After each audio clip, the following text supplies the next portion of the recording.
My name is Harper Miller. I am 29 years old. I am a senior associate at one of the most prestigious corporate law firms in downtown Chicago. From the outside looking in, my life is a monument to success. I have a corner office on the 35th floor with a view of the lake that costs more per square foot than most people earn in a year. I wear suits that are tailored to within an inch of their life. I speak the language of mergers and acquisitions fluently. To the world, I am a woman who has made it. But the truth is much uglier. To my family, I am not a lawyer. I am not a person with dreams or exhaustion or limits. I am an ATM machine with a pulse. The conference room was cold. It was always cold. We were in the final hours of the Sterling merger, a deal worth $500 million that had kept me awake for 3 straight days. The air smelled of stale coffee and aggressive cologne. Across from me sat 4 men in charcoal suits, their eyes scanning the contract I had spent the last 48 hours drafting. My boss, a man named Arthur, who believed sleep was a sign of weakness, was tapping his pen against the glass table. The silence was heavy. It was the kind of silence where careers were made or broken. Then my phone buzzed. It was not a polite, subtle vibration. It was a violent, insistent rattle against the mahogany surface of the conference table. Everyone looked. Arthur stopped tapping his pen. His eyes flicked to the device and then to me. I forced a tight, apologetic smile. "I am so sorry," I whispered. I thought I had turned it off. I reached out to silence it, intending to flip it over and ignore it until the world stopped burning. But the screen lit up and the preview message flashed in bright, undeniable letters. It was not a client. It was not a partner. It was Deidre, my mother. Card declined at the spa. "Did you transfer to the wrong account again?" My heart stopped. It was a physical sensation, a cold clamp around my chest that had nothing to do with the multi-million-dollar contract in front of me.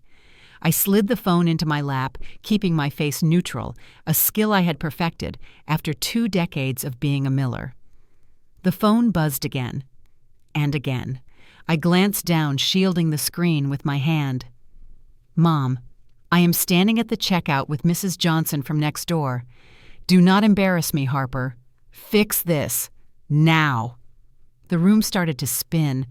I could feel the heat rising up my neck, staining my skin under the collar of my silk blouse.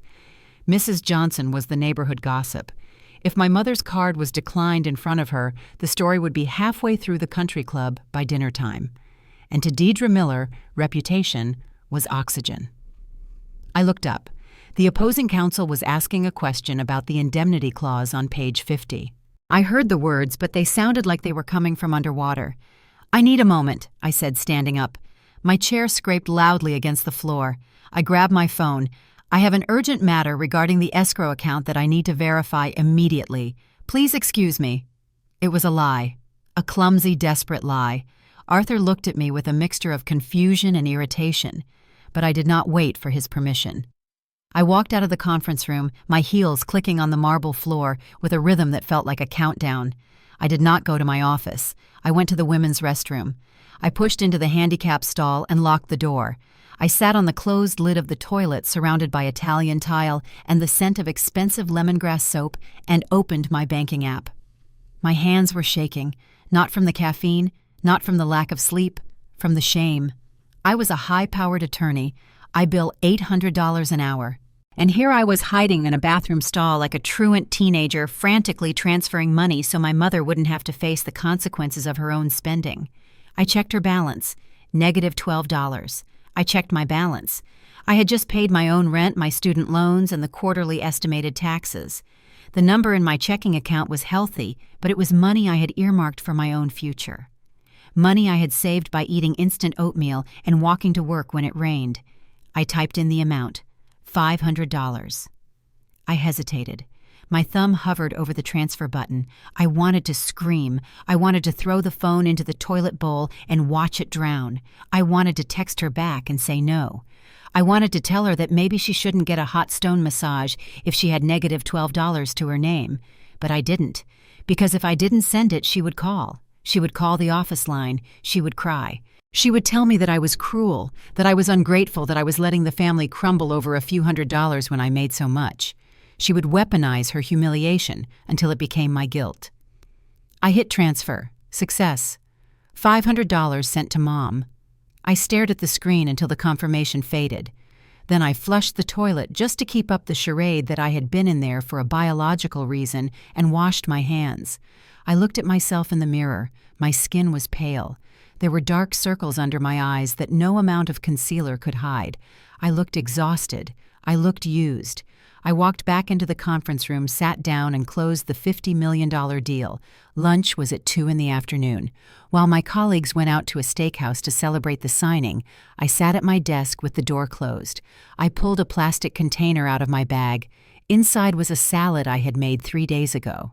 The spinach was starting to wilt, turning that sad, slimy shade of dark green. The cherry tomatoes were wrinkled. I ate it anyway. I ate it while scrolling through the invoice for the spa my mother was currently enjoying. $500. That was my grocery budget for the entire month. That was a quarter of my student loan payment. That was the new suit I needed because this one was fraying at the hem. I imagined Deidre lying on a plush table, warm stones lined up along her spine, soft music playing in the background. She was probably chatting with Mrs. Johnson now, laughing about something trivial, the card decline already forgotten. A funny little glitch, a banking error, nothing that had to do with her. She was relaxing. I was chewing on soggy spinach, and the worst part was she thought this was the natural order of things. In her mind, I was the lucky one. I was the one with the big city job and the fancy degree. I was the one who could afford to pay. To her, $500 was just a number. To me, it was hours of my life sold in 6-minute increments. The afternoon dragged. I billed 6 more hours. I fixed a mistake a junior associate made. I answered 30 emails. By the time I left the building, it was 8 p.m. The parking garage was cold and smelled of gasoline. I walked past the rows of BMWs and Mercedes belonging to the partners. I walked past the Teslas and the Porsches. I stopped in front of a gray Honda Civic that was 10 years old. The bumper was held on by a strategic application of duct tape that I had color-matched as best I could. The driver's side door creaked when I opened it. The engine sputtered when I turned the key, a wheezing cough that sounded like a dying animal. I patted the dashboard. "Come on," I whispered. "Just get me home." The car rattled to life. I merged onto the highway, joining the river of red taillights, heading out of the city. My apartment was not in the trendy part of town. It was not in the high-rise district where my colleagues lived. It was a 40-minute drive away in a neighborhood that was safe enough but decidedly unglamorous. I turned on the radio to drown out the sound of the suspension groaning over every pothole. At a red light, I pulled out my phone again. It was a bad habit, a masochistic tic. I opened Instagram. The first photo on my feed was from Sloane, my sister. Sloane was 31 years old. She had been unemployed for 6 months ever since she quit her job as a boutique manager because the owner asked her to work weekends. According to Sloane, she was taking time to find her center. According to my bank account, she was taking time to spend my money. The photo was high resolution. It showed Sloane sitting in her living room, a glass of rosé in one hand. But the focus of the picture was not the wine. It was the orange box sitting on the table in front of her. And the bag sitting next to it. It was a designer bag, not a knockoff. I knew the brand. I knew the stitching. I knew exactly how much it cost because I had looked at it once years ago and laughed at the impossibility of owning it. It cost $2,000. I stared at the picture. My thumb hovered over the caption. Sloane Miller. Sometimes you just have to treat yourself. Self-care isn't selfish. It's necessary. #new baby. #Hermes. Boss babe. Hard work pays off. Hard work pays off. The light turned green. I didn't move. The car behind me honked a long, angry blast, but I couldn't take my eyes off the screen. $2,000. Last week, Sloane had called me crying. She said her car insurance was going to lapse. She said she didn't have the money for groceries. She said she was eating ramen noodles and felt faint. She said Brett, her husband, was waiting on a commission check that was delayed. I had paid the insurance, $350. I had sent her $400 for groceries. I had listened to her cry for an hour about how hard it was to be in between jobs, how stressful the market was, how nobody understood her worth. And now, 7 days later, she was posting a picture of a $2,000 bag with the hashtag "hard work pays off." I felt a laugh bubble up in my throat, but it sounded like a sob. She didn't buy that bag with a paycheck. She didn't buy it with savings. She bought it with the money she should have used for her bills, the bills that I paid. In essence, I bought that bag. I looked at the Honda Civic steering wheel. The leather was peeling on the left side where I gripped it too hard during traffic. I looked at my own bag on the passenger seat, a generic leather tote I had bought at an outlet store 3 years ago. I was the banker. I was the safety net. I was the one eating old salad and hiding in bathrooms to transfer cash. And they were the ones living the life I was paying for. I drove the rest of the way home in silence. The radio felt too loud. The city lights blurred into streaks of neon. When I finally parked in front of my building, I didn't get out immediately. I sat in the dark, the engine ticking as it cooled, and looked at the photo one more time. "Don't embarrass me," my mother had texted. "Self-care isn't selfish," my sister had posted.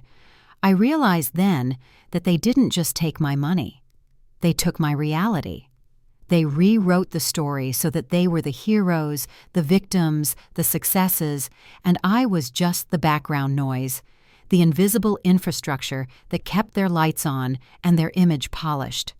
I turned off the phone, I grabbed my bag, I walked up the 3 flights of stairs to my apartment, unlocked the door, and kicked off the heels that cost a fraction of my sister's new accessory. I didn't know it yet, but the fuse had been lit. It wasn't the $500 for the spa. It wasn't even the bag. It was the caption. "Hard work pays off." Yes, I thought, staring at my empty refrigerator. It certainly does. But you have never worked a day in your life, Sloan. And I think it is time you found out exactly who has been paying your salary. Saturday morning arrived with the heavy inevitability of a court summons.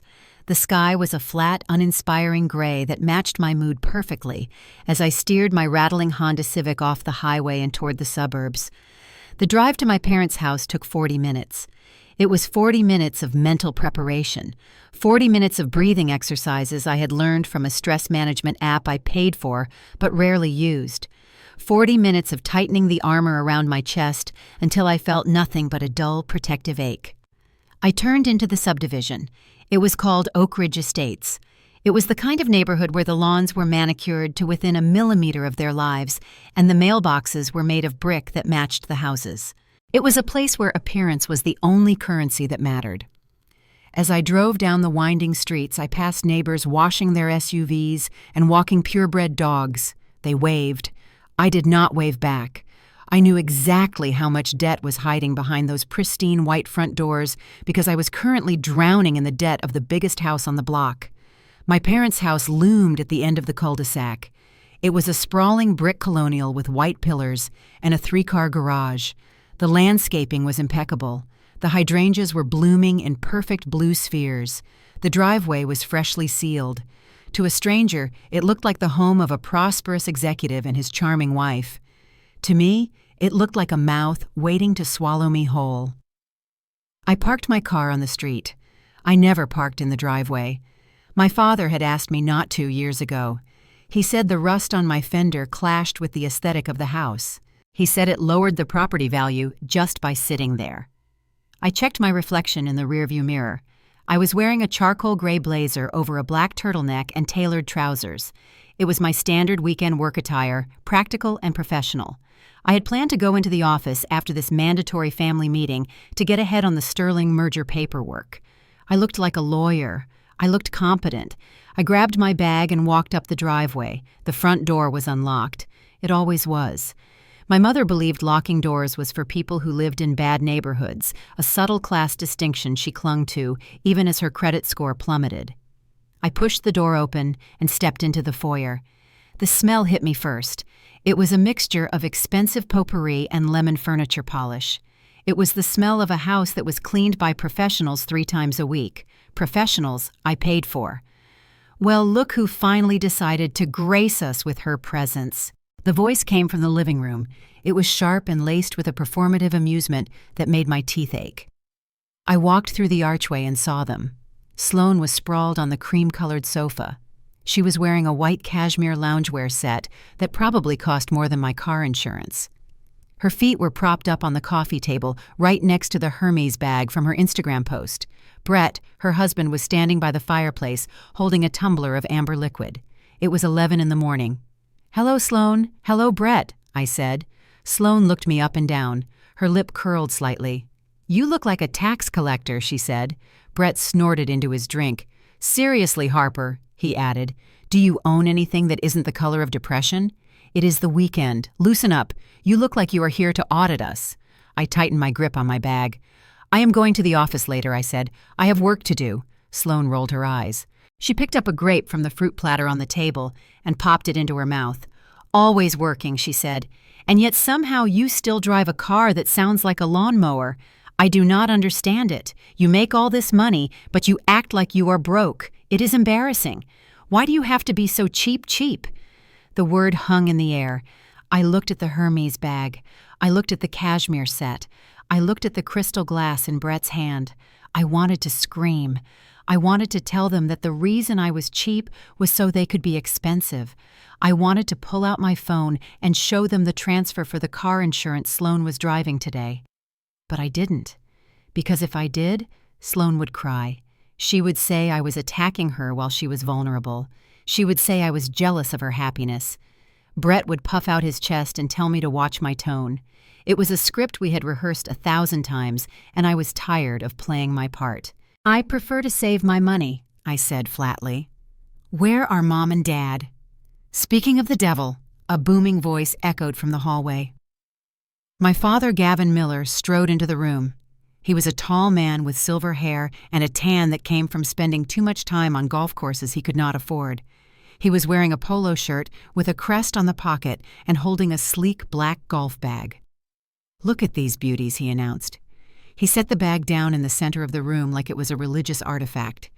He pulled out a driver. The head of the club gleamed under the recessed lighting.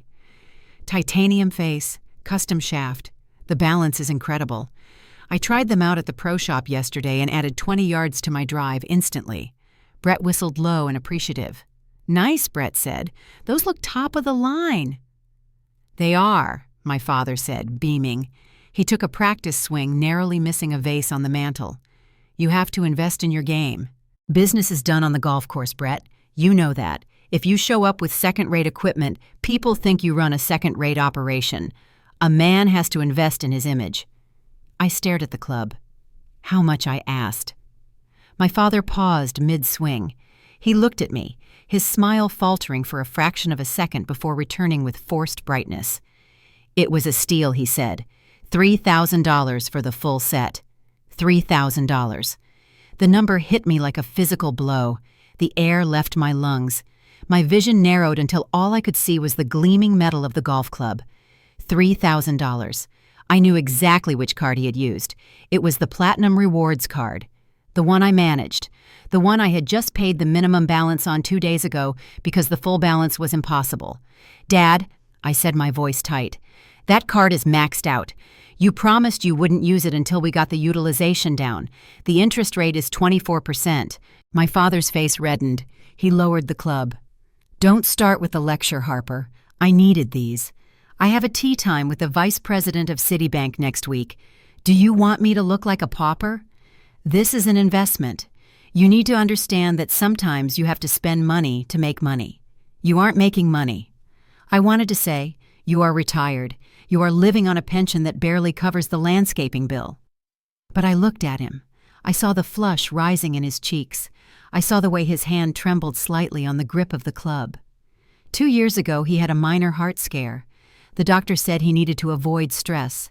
Ever since then, my mother used his heart as a shield. "Don't upset your father," she would say.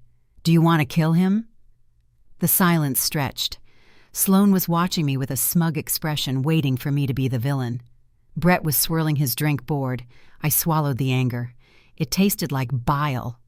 "Fine," I said softly. "It is a nice set, Dad." He relaxed instantly. The tension vanished as if it had never existed. "It is, isn't it?" he said, swinging the club again. You should come out with us sometime, Harper. Get some sun. You look pasty. Lunch is ready." My mother's voice trilled from the dining room. Deidre Miller appeared in the doorway wearing an apron over a silk blouse. She held a serving spoon like a scepter. "Come on, everyone," she said. "We have a lot to discuss. The anniversary is only a month away and we are behind schedule." We moved into the dining room. The table was set with the good china. There was a roast chicken in the center surrounded by roasted vegetables. It looked perfect. It looked prosperous.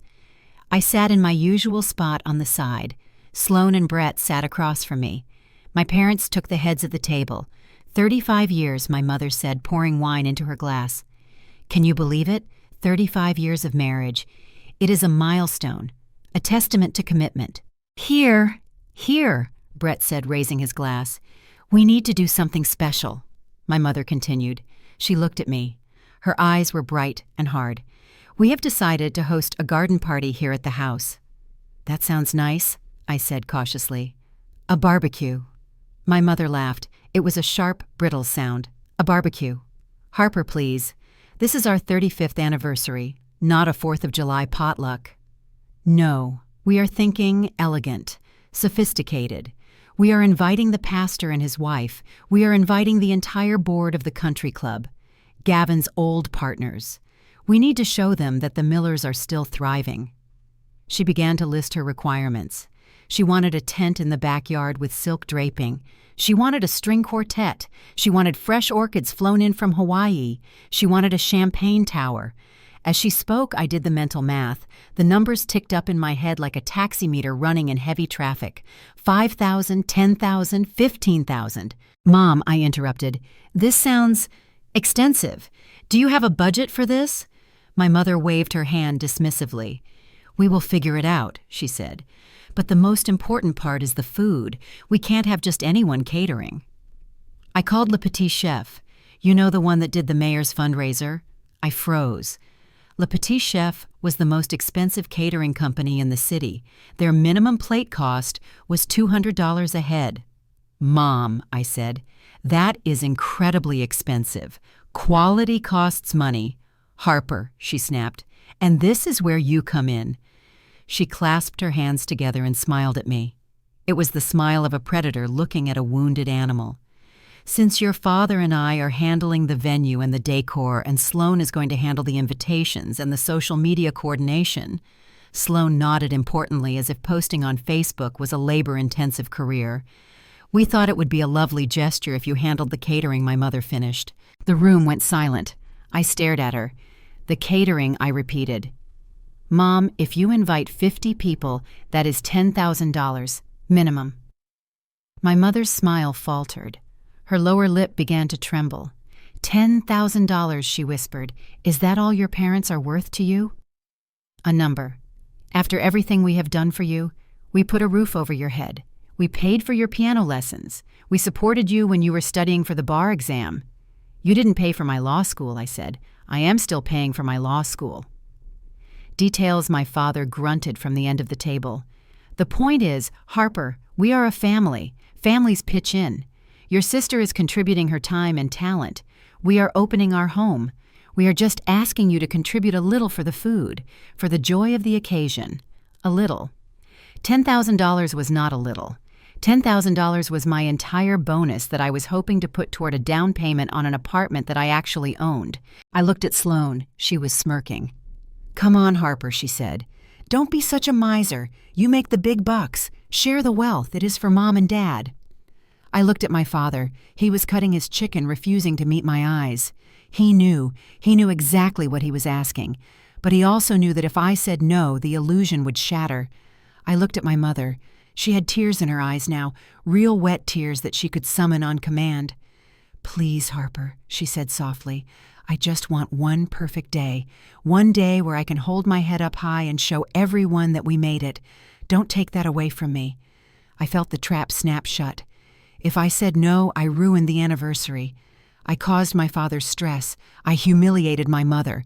I was the bad daughter, the rich, selfish, ungrateful daughter. If I said yes, I was the hero, the good daughter, and I would be $10,000 poorer. I looked down at my plate. The roast chicken looked dry. "Fine," I said. My voice was barely a whisper. "What was that?" my mother asked, leaning forward. I said fine, I repeated louder this time. "I will cover the catering." My mother clapped her hands together. "Oh, wonderful," she beamed. "I knew we could count on you. You are such a good girl, Harper." She turned to Sloane. "Now about the dress code. I was thinking pastels. Sloane, you would look stunning in lavender. Harper, well, we can find something that fits you. Maybe a nice beige." I stopped listening. I sat there cutting my chicken into tiny, precise pieces while my family planned a party to celebrate a marriage built on debt, using money I had earned with my own blood and sweat. I looked at my father's new golf bag in the corner. I looked at the Hermes bag on the sofa. I looked at the smile on my mother's face, and for the first time I didn't feel the usual resignation. I didn't feel the dull ache of duty. I felt something hot and sharp igniting in my chest. $10,000. I would pay it. I would pay every cent. But I realized, staring at their satisfied faces, that I was done paying for their silence. If I was going to buy the dinner, I was going to make sure everyone knew exactly who picked up the check. Sunday night was reserved for the autopsy of my bank account. I sat at the small kitchen island in my apartment with my laptop open. The blue light from the screen cast a harsh glow over the granite countertop. Next to me sat a calculator and a stack of bills that seemed to reproduce when I wasn't looking. The $10,000 estimate for the catering was already entered into the spreadsheet. It sat there like a tumor in the column marked discretionary spending. But that was not the number that made my stomach turn. I scrolled down to the fixed expenses. There it was, the line item that had dictated the last 5 years of my life. Mortgage, parents, $4,800, every single month. I highlighted the cell. I looked at the percentage calculation in the next column. 40%. 40% of my take-home pay went directly to a house I did not live in. It went to a house where I was treated like a guest who had overstayed her welcome. It went to a house where I was currently being mocked for driving a car held together by duct tape. I stared at the number until it blurred. $4,800 was not just money. It was freedom. It was a down payment on my own property. It was travel. It was the ability to quit my job if the burnout finally consumed me. But I could not quit. I could never quit. Because if I missed a single payment, the house of cards my parents lived in would collapse. The cursor blinked. Suddenly I was not in my apartment anymore. The smell of stale coffee and spreadsheet anxiety vanished. I was pulled back.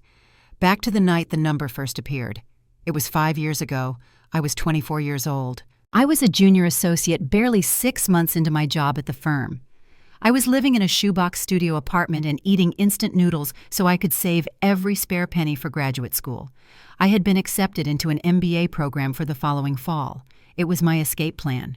It was my ticket out of the corporate law grind that I already knew would eat me alive. The call came at 2 a.m. It was my mother. She was hysterical.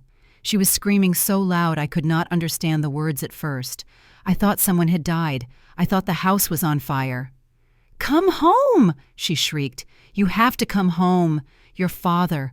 Oh, God. Your father." I drove to the suburbs in my pajamas. I ran every red light. My heart was hammering against my ribs like a trapped bird. When I burst through the front door of the big colonial house, the lights were all on. It looked festive from the street. Inside, it looked like a crime scene. My father was sitting on the floor of the living room. He was wearing his expensive silk pajamas. A bottle of scotch was tipped over on the rug, a dark stain spreading slowly toward the sofa. He was weeping, not the quiet, dignified crying of a man in mourning. He was sobbing with the messy, terrifying abandonment of a child. Deidre was pacing the room. Her hands were in her hair. She looked wild.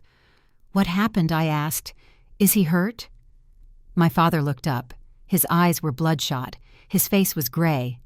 "It is over," he choked out. "It is all over." He pointed a shaking hand toward the coffee table. I walked over. There were papers scattered across the mahogany surface, legal notices, bank letterhead, and right on top was a document stamped with a red warning that even a layperson would recognize. "Notice of foreclosure." I picked it up. My hands started to shake. "Dad," I said, "what is this? You paid off the house 10 years ago. You told everyone you owned it outright." He had. He had bragged about it at every Thanksgiving dinner. He had lectured me about the importance of equity. He had sneered at people who rented.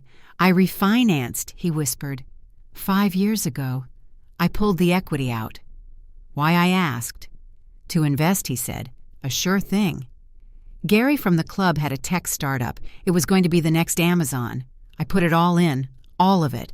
And it was a scheme my mother wailed. She stopped pacing and collapsed onto the sofa. "Gary is in jail. The money is gone. Gavin lost everything." I looked at the foreclosure notice again. The amount they owed was staggering. They hadn't paid the mortgage in 6 months. They were drowning. "How could you hide this?" I asked. My voice was rising. "How could you let it get this far? I thought I could fix it," my father sobbed. "I thought I could win it back before anyone knew. But the bank is coming. They are going to take the house, Harper. They are going to put a sign in the yard." He looked at me then, and I saw something in his eyes that terrified me more than the debt. I saw a complete, utter hollowness. "I cannot let them see," he said. His voice dropped to a whisper. "I cannot let Bob Johnson see a foreclosure sign on my lawn. I cannot walk into the club and have them whisper that Gavin Miller is a failure." He reached for the car keys sitting on the table. "I will not do it," he said. "I will get in the car. I will drive down to the quarry. It is deep there. It will look like an accident. The life insurance will cover the debt. Deidre will be okay."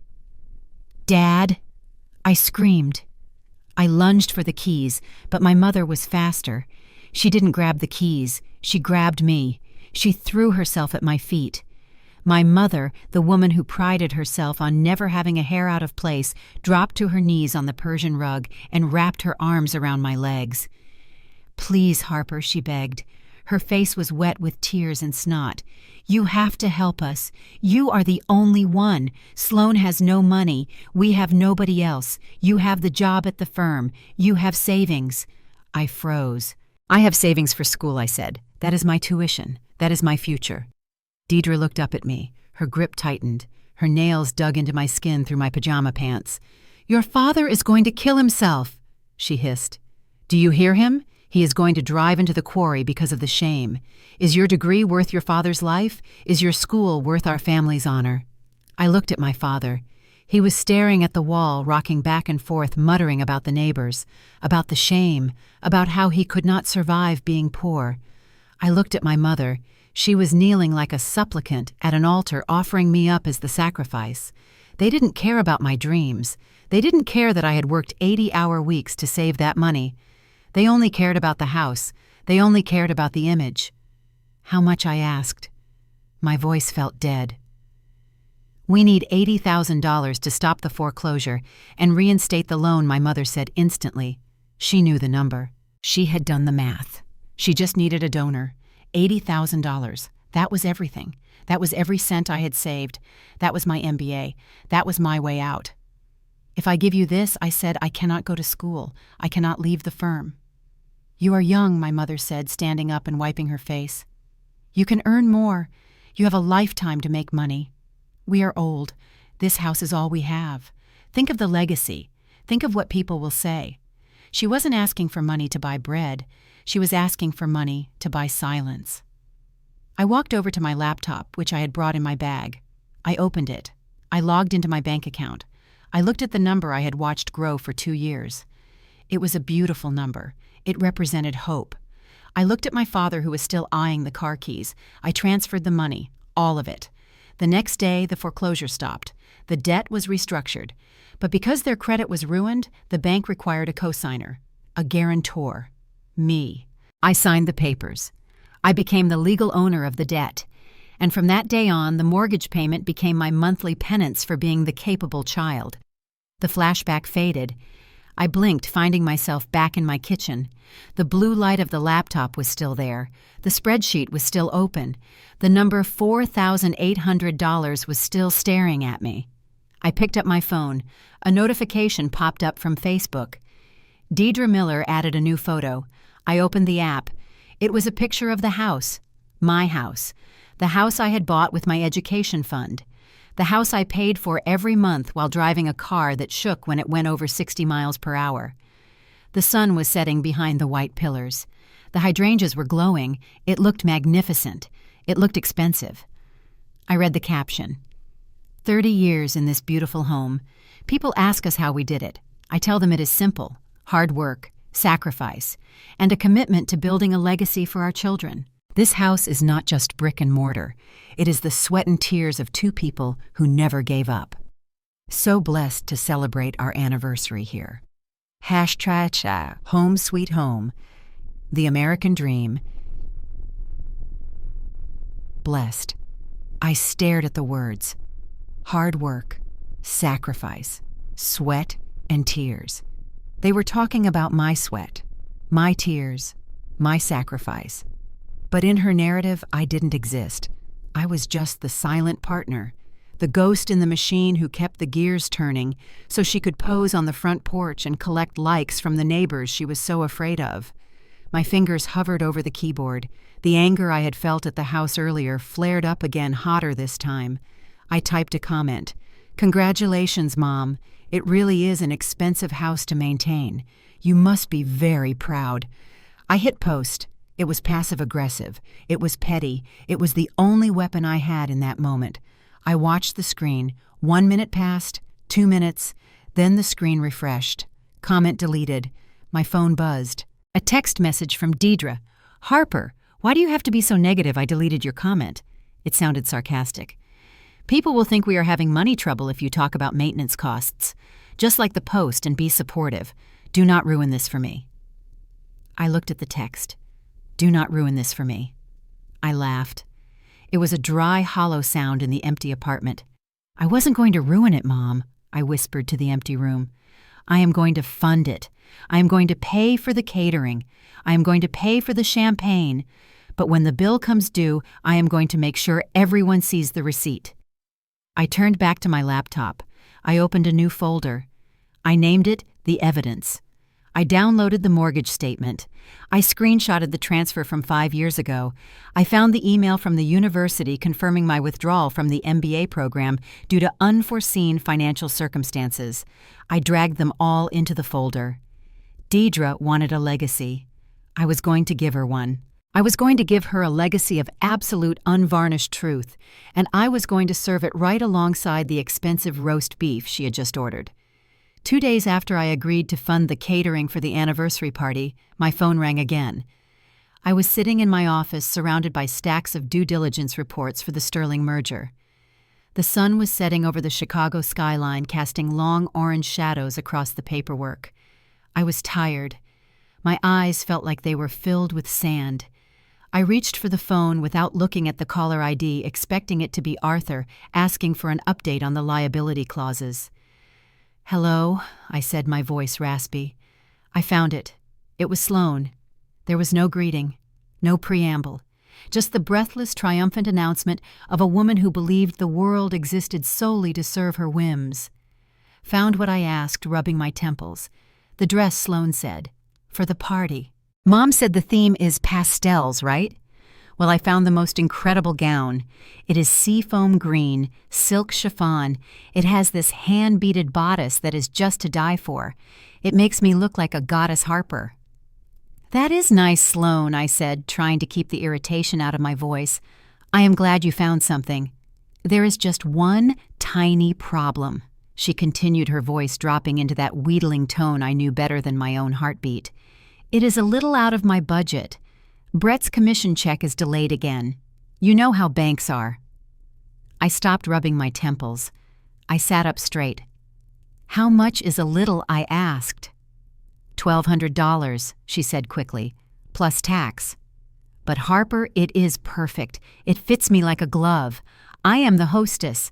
Remember, Mom said I am in charge of coordination. I have to look the part. If I show up in something from a department store, it will ruin the aesthetic." I closed my eyes. $1,200. That was more than my car payment and my insurance combined. "Sloan," I said, "I am already paying $10,000 for the food. I am not buying your dress." Silence on the other end. Then a sharp intake of breath. "Excuse me," she asked. Her voice was ice cold. I said no, I repeated. I am not giving you my credit card. Buy a dress you can afford, or wear something you already own. You have a closet full of clothes, Sloan. You have that lavender dress you wore to the wedding last year. That is old, she snapped. Everyone has seen it on Facebook. I cannot wear the same thing twice. My God, Harper. Why do you have to be so difficult? You make so much money. You sit in that high tower office and judge everyone, but you have no idea what it is like down here in the real world. The real world. The phrase almost made me laugh. Sloan lived in a world of delusions funded by my paycheck. I lived in a world of billable hours and late fees. I am not judging you, I said. I am setting a boundary. I cannot afford to fund your wardrobe on top of everything else. You mean you won't, she corrected. You are so calculating. You count every penny like it is the only thing that matters. You think you are better than us because you have a savings account, but you are empty inside. You are cold. Sloan, I warned. No, listen to me, she shouted. You do not understand pressure, Harper. You go home to your quiet apartment and your silence. You do not have children. You do not know what it is like to sacrifice your body and your life for someone else. You do not know the pressure of being a mother. The words hit me like a physical slap. You do not have children. You do not know the pressure. My hand tightened around the phone until my knuckles turned white. The office faded away. The sunset faded away. Suddenly, I was not in Chicago. I was back in a hospital waiting room 3 years ago. It was 3 a.m.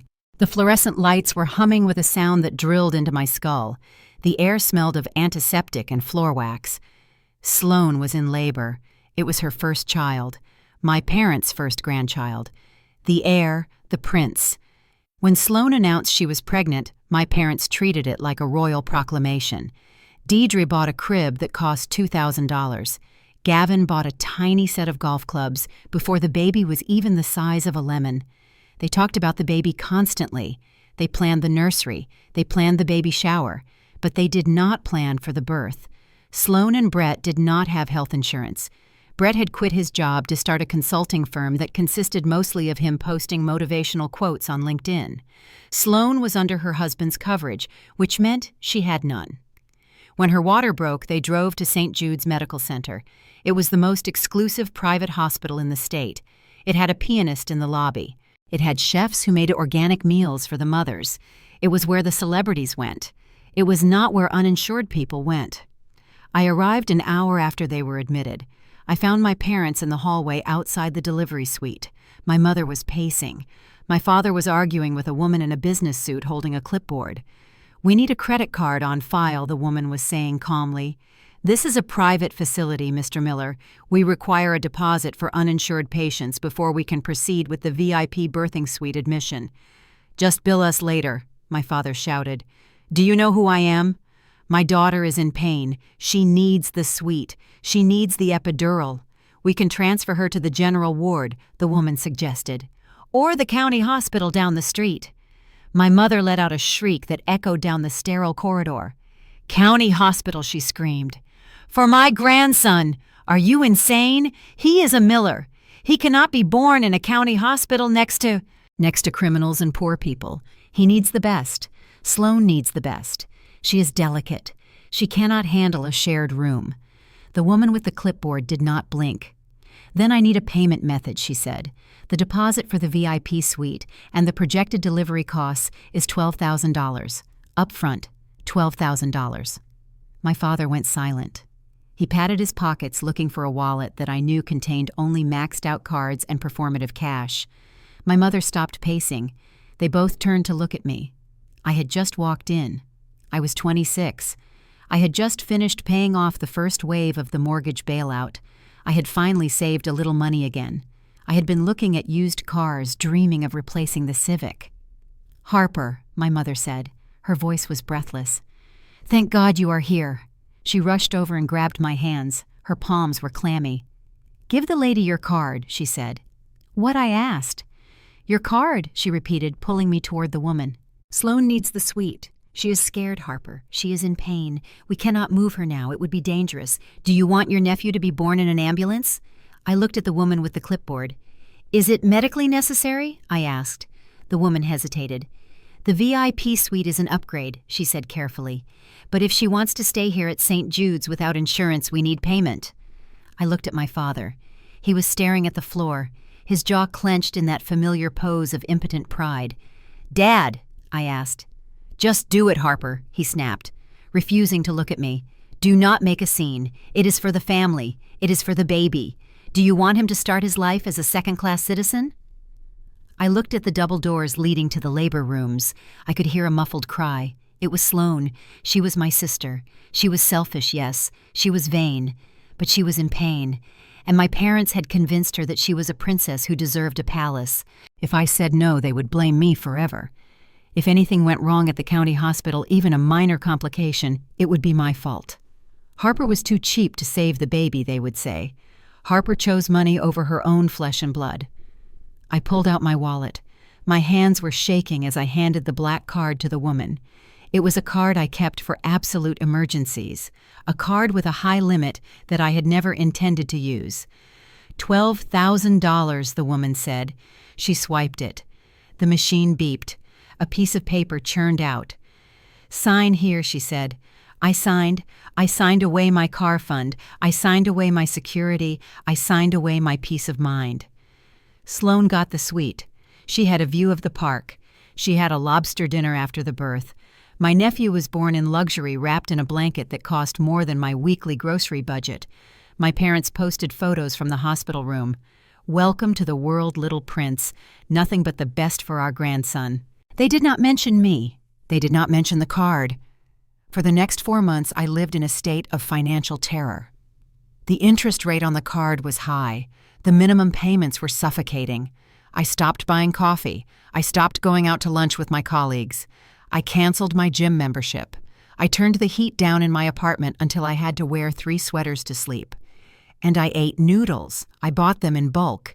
Instant ramen, chicken flavor, beef flavor, shrimp flavor. They cost 30 cents a pack. For 4 months, my diet consisted of sodium and dried noodles. My skin turned gray. My hair started to thin from the lack of nutrition. I felt weak every time I stood up too fast. One Sunday, I went to my parents' house for dinner. Sloane was there with the baby. She looked glowing. She was wearing a new outfit. She was complaining about the baby's stroller. "It is too heavy," she whined. "I saw this new one online. It has aerodynamic wheels. It is only $800. I think I'm going to get it." My mother nodded sympathetically. "You should, sweetie," Deidre said. "You have to protect your back. Being a mother is hard work." I sat there feeling the sodium churning in my empty stomach. I looked at Sloane, who was talking about buying an $800 stroller while I was starving myself to pay for the room she gave birth in. I said nothing. I ate the free meal they offered, grateful for the protein, and went back to my cold apartment to pay another installment on the $12,000 invoice for their vanity. The memory receded, leaving a bitter taste in my mouth that no amount of water could wash away. I was back in my office. The sun had set completely. The city lights were twinkling below me, indifferent and cold. "You do not know the pressure," Sloane had said. I gripped the phone. "You are right, Sloane," I said softly. My voice was steady now, terrifyingly steady. "I do not have children." I paused, letting the silence stretch across the line. "But I paid for yours," I said. Sloane went quiet. What she whispered. "Your VIP suite," I said. "The lobster dinner, the epidural, the view of the park, $12,000, Sloane. I paid for it. I paid for your comfort while I ate instant noodles for 4 months. I paid for your pressure so you could pretend you were a princess." That was a gift," she stammered. "Mom said you wanted to do it. She said you insisted." I laughed.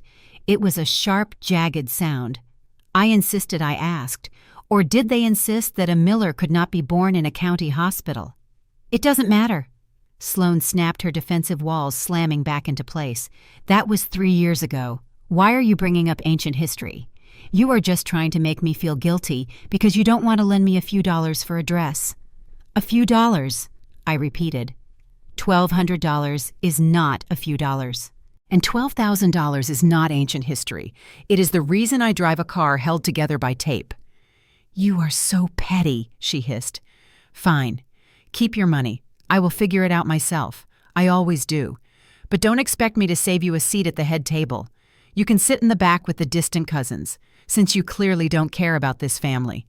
She hung up. I stared at the phone. The screen went dark, reflecting my own tired face back at me. I realized then that she was right about one thing. I didn't understand the pressure of being a mother, but I understood a different kind of pressure. I understood the pressure of being the foundation that everyone else walked on. I understood the pressure of being the wallet that never closed. I understood the pressure of buying love that was only delivered on the condition of a cleared check. They didn't love me. They loved my utility. They loved me the way a parasite loves a host. As long as I was warm, as long as I was giving, as long as I was bleeding, they were happy. But the host was getting tired. I opened my laptop. I pulled up the folder named The Evidence. I found the credit card statement from 3 years ago. St. Jude's Medical Center. $12,000. I took a screenshot. I dragged it into the folder. Love is patient, I thought. Love is kind. But in this family, love was a transaction. And I had just realized that I was the only one paying the bill. On Wednesday afternoon, 3 days before the anniversary party, my brother-in-law Brett sent me a text message. It was marked urgent. He said he needed to meet me for coffee near my office. He said it was a matter of life and death. I knew Brett's definition of life and death. Usually it meant he had forgotten to make a reservation for dinner, or he needed someone to proofread a scathing email to a customer service representative. But because I was trained to mitigate risk, and because ignoring him often led to a cascade of drama involving my sister, I agreed. We met at a coffee shop 2 blocks from my firm.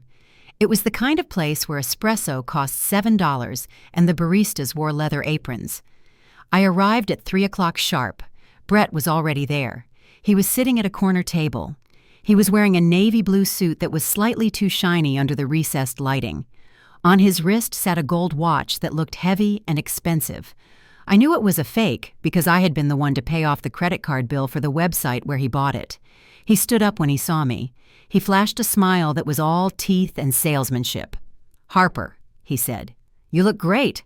Corporate chic. Very powerful." He gestured to the chair opposite him. On the table sat a laptop and a leather-bound notebook. He looked like a man about to pitch a screenplay or a pyramid scheme. "Hello, Brett," I said, sitting down.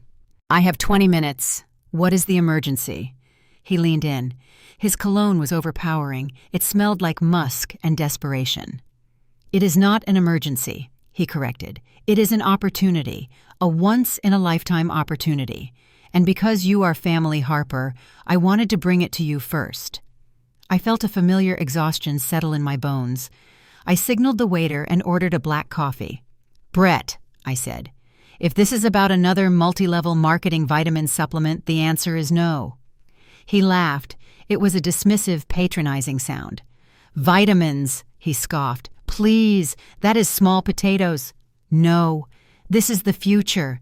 This is the digital frontier." He spun his laptop around. On the screen was a rendering of a pixelated landscape. There were blocky trees, neon-colored buildings, and avatars walking around with dollar signs floating above their heads.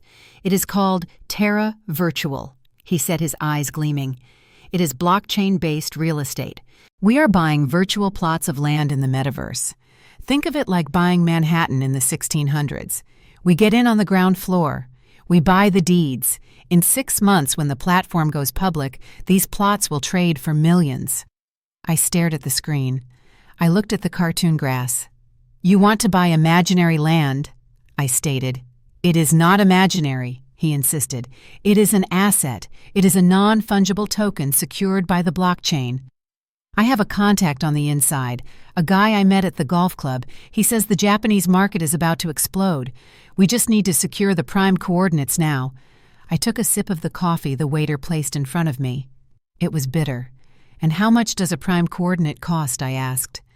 Brett leaned back. He adjusted his fake gold watch. "The buy-in for the Founders Circle is $50,000, he said. I almost choked on my coffee. $50,000, I repeated. "Yes," he said. "But listen, that secures us 4 city blocks in the digital capital. The projected return on investment is 300% by the 3rd quarter. It is a no-brainer, Harper." I looked at him. I looked at his eager, deluded face. He truly believed it. Or maybe he just needed to believe it because the alternative was admitting that he was 35 years old, unemployed, and living off his wife's sister. "Brett," I said slowly, "this is a scam." His smile vanished. "It is not a scam," he snapped.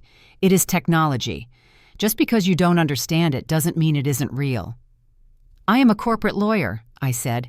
"I specialize in mergers and acquisitions. I know what a Ponzi scheme looks like. This is a classic pump and dump. You buy in. The founders take your cash. The platform never launches. And you are left holding a receipt for pixelated dirt that doesn't exist." "You are so cynical," he said. "You think you are the only one who knows how to make money. You think because you sit in a glass tower you are smarter than everyone else." "I am not saying I am smarter," I said. "I am saying I am prudent, and I am saying no. I am not giving you $50,000 to buy fake land." Brett slammed his notebook shut. The noise made the woman at the next table jump. "It is not for me," he hissed. "It is for the family.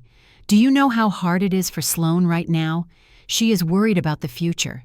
She wants security for the baby. If this pays off, we are set for life. We could pay off the house. We could pay you back for everything." "You can pay me back by getting a job," I said. "A real job." Brett's face turned a mottled shade of red. He leaned across the table. The salesman mask dropped completely. Underneath was something ugly and vindictive. "You think you are untouchable," he said quietly. "You think because you write the checks you get to dictate the terms. But you are forgetting something, Harper." "What am I forgetting?" I asked. "I am forgetting that you are rich," he said. "And I am forgetting that you just got your year-end bonus." My blood ran cold. I had received the notification of my bonus 3 days ago. It was $52,000. It was a significant amount. It was the money I planned to use to finally sever the financial umbilical cord. But I hadn't told anyone. Not a soul.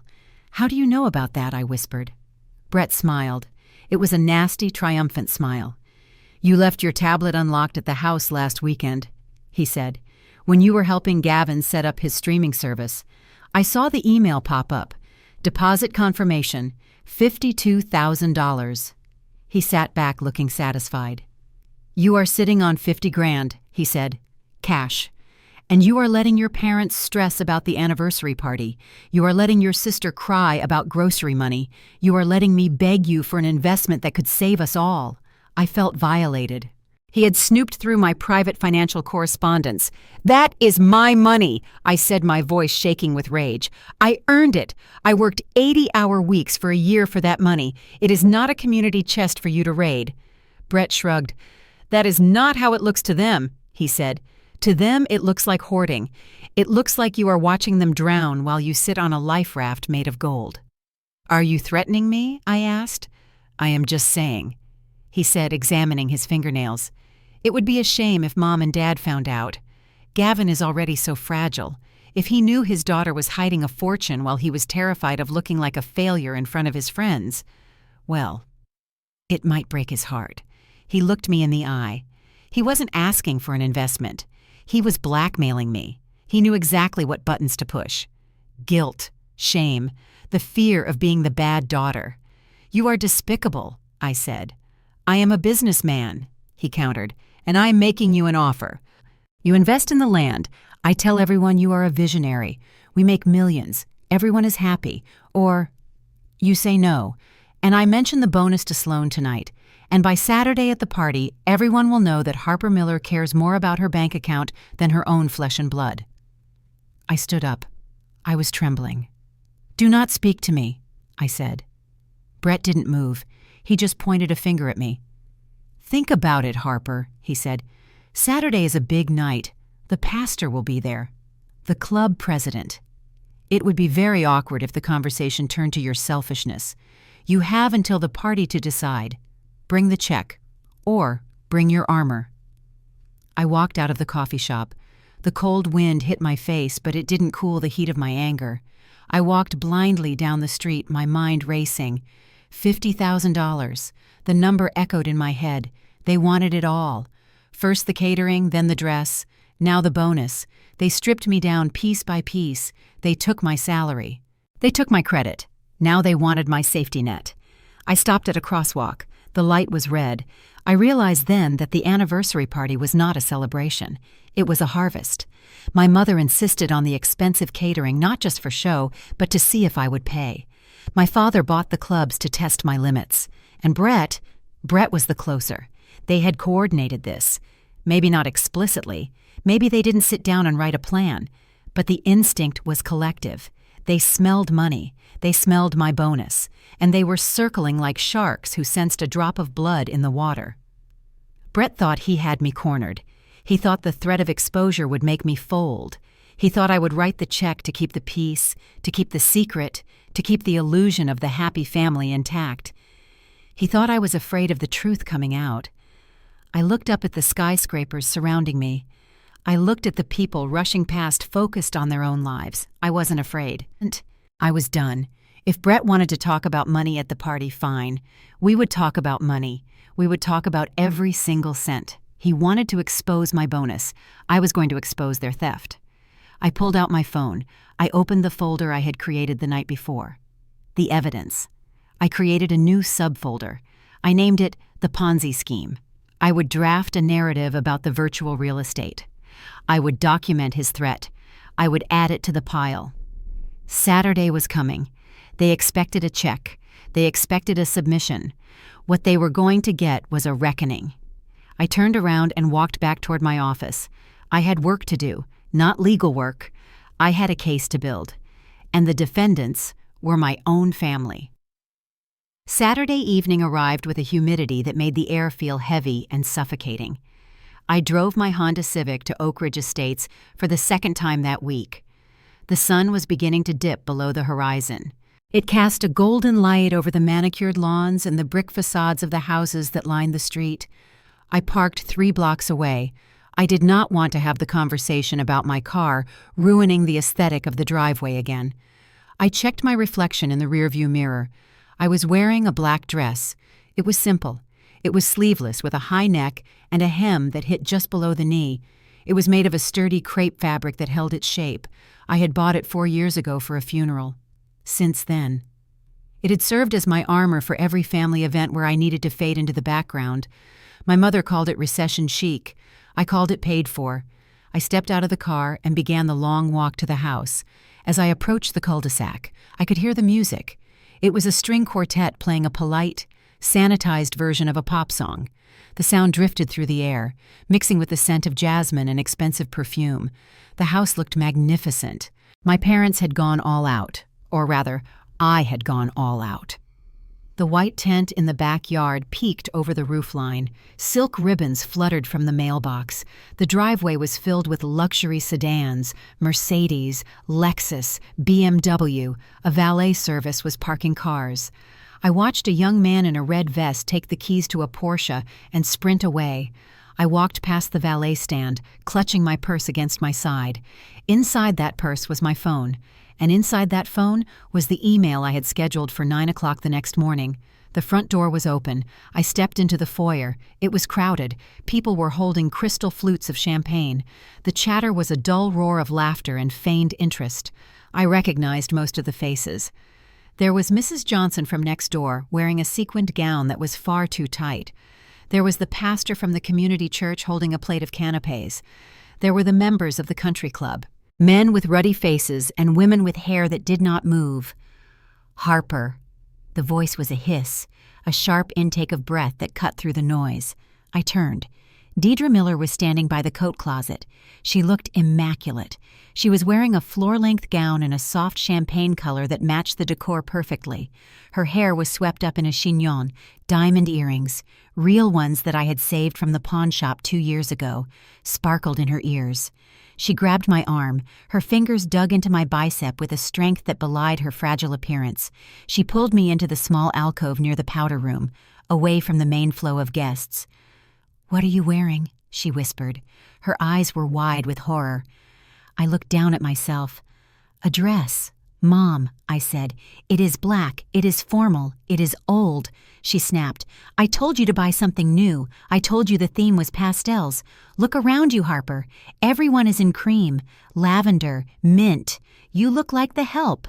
You look like you are here to clear the plates." I smoothed the fabric of my skirt. I did not have time to shop. I lied. I have been working. She let out a frustrated sound, a mixture of a sigh and a growl. You always do this, she said. You always find a way to undermine me. Tonight is important. The club president is here. He is talking to your father right now about the membership renewal. If he sees you looking like a drab little widow, he will think we are losing our touch. She reached out and tugged at the neckline of my dress, trying to adjust it. Go put on some lipstick at least, she commanded, and try to stand in the back. Do not ruin the photos. She pushed me away and turned back to the party. Her face transformed instantly. The scowl vanished. A radiant smile appeared. Oh, Mrs. Johnson, she trilled, you simply must try the crab cakes. They are divine. I stood in the alcove for a moment, taking a deep breath. Do not ruin the photos. I walked into the main room. The house was transformed. The furniture had been rearranged to create conversation circles. Fresh orchids were everywhere, cascades of white blooms that spilled from vases on every surface. I knew those orchids cost $50 a stem. I counted 20 vases just in the living room. Waiters circulated with silver trays. I recognized the logo on their vests. Le Petit Chef. I stopped a waiter and took a glass of champagne. I took a sip. It was cold, crisp, and tasted like $12 a glass. I wandered through the crowd. I was a ghost in my own house. People glanced at me and looked away, their eyes sliding over my plain black dress to find something more interesting. I overheard snippets of conversation. The market is volatile, but Gavin says he is diversified. Did you see Sloane? She looks radiant. Motherhood suits her. This party must have cost a fortune. The Millers really know how to live. I wanted to laugh. I wanted to stand on the coffee table and scream. I am the fortune. I am the diversification. I am the reason you are drinking that wine. But I stayed silent. I moved toward the backyard. The tent was enormous. It covered the entire lawn, underneath the white canopy. Round tables were set with linens that shimmered in the candlelight. A dance floor had been laid down over the grass. The string quartet was playing in the corner. I found my seat. It was at table 9, the table furthest from the head table. It was next to the entrance of the catering tent, where the noise of dishes clattering would drown out conversation. I sat down. The place card had my name written in elegant calligraphy. Harper. Next to me sat a distant cousin named Elias, who had not spoken a word since 1999, and an elderly woman from the church who was asleep in her chair. This was my place, the financier, the silent partner, the exile. The guests began to filter into the tent. The noise level rose. My father walked in with the club president. Gavin was laughing, clapping the other man on the back. He looked confident. He looked rich. He was wearing a tuxedo that fit him perfectly. Sloane and Brett made their entrance a moment later. Sloane was wearing the seafoam green dress. It was beautiful. I had to admit that. The silk chiffon floated around her as she walked. The beaded bodice caught the candlelight. She looked like a mermaid princess. She was holding on to Brett's arm. Brett was wearing a tuxedo with a velvet jacket. He looked like a game show host. They walked to the head table. People applauded. Sloane waved, a delicate flutter of her hand. She soaked up the adoration like a flower soaking up rain. They took their seats at the center of the room. My parents sat on either side of them, the royal family holding court. Dinner was served. It was exquisite. The salad was a tower of artisan greens with truffle vinaigrette. The main course was filet mignon with a red wine reduction. I cut into my steak. It was tender. It was perfect. I ate it methodically. I calculated the cost of each bite. $2, $3, $5. I drank the wine. $10, $20. As the plates were cleared, the lights dimmed. A spotlight hit the head table. My father stood up. He held a microphone in one hand and a glass of champagne in the other. He waited for the silence to settle. He looked out at the crowd, his eyes sweeping over the sea of faces. Friends. He began. His voice was deep and resonant. Family. Distinguished guests. He paused for effect. 35 years ago, Deidre and I started this journey in a one-bedroom apartment with nothing but a dream and a lot of love. A murmur of appreciation went through the room. We built this life brick by brick, he continued. We faced challenges, we faced storms, but we never wavered, because we knew that if we stuck together, if we held on to our values, we could build a legacy. He looked down at my mother. She dabbed her eyes with a napkin. And the greatest part of that legacy, Gavin said, is our children. My stomach tightened. I put down my fork. He turned to Sloane. Sloane, he said, my beautiful Sloane, you have brought so much joy into our lives. Watching you become a mother has been the privilege of my life. You sacrificed your career in the fashion world to raise the next generation. You give everything to your family. You are the heart of this home. Sloane beamed. She rested her head on Brett's shoulder. Sacrificed her career. She had worked as a sales associate at a clothing store for 6 months before quitting because her feet hurt. And Brett, my father continued, gesturing to my brother-in-law, the son I never had, a man of vision, a promising young entrepreneur who is always looking for the next big opportunity. I admire your hustle. Brett, I admire your drive. Brett nodded solemnly, acknowledging the praise. Promising entrepreneur, a man who was currently trying to scam his sister-in-law out of $50,000 for fake land. The crowd applauded. Someone shouted, "Hear, hear!" Then, my father turned his gaze toward the back of the room. The spotlight did not follow him. It stayed on the head table, leaving me in the shadows near the kitchen entrance. "And of course," he said, his tone shifting slightly, becoming lighter, more dismissive. "And here is Harper." He gestured vaguely in my direction. Heads turned. People squinted into the gloom to find me. "Harper is, well, she is still finding herself." He chuckled. It was a patronizing sound, a sound you would make when talking about a toddler who had put their shoes on the wrong feet. "She is struggling a bit to find her footing in the world," he said. "She is still driving that old car and working those long hours. She hasn't quite settled down or figured out what matters yet. But we still love her. We are still holding a place for her at the table whenever she decides to join us in the real world." The room erupted in laughter. It was not malicious laughter. It was worse. It was the laughter of pity. It was the laughter of a group of people who had just been told that the sad little woman in the black dress was a charity case, a project, a disappointment. My hand closed around the stem of my wine glass, finding myself. I was a senior associate at a top-tier law firm. I managed mergers worth more than the entire net worth of every person in this room combined. Struggling. I had paid for the steak they just ate. I had paid for the wine they were drinking. I paid the mortgage on the floorboards beneath their feet. We still love her. I squeezed the glass. The pressure against my palm was sharp and painful. My knuckles turned white. My fingernails dug into my skin. I stared at my father across the room. He was smiling, basking in the glow of his own benevolence. He thought he was being charming. He thought he was being a good father by acknowledging his wayward daughter. He had no idea. He had no idea that the daughter he just mocked was the only thing standing between him and the street. I looked at Sloane. She was laughing behind her hand, looking at me with triumph in her eyes.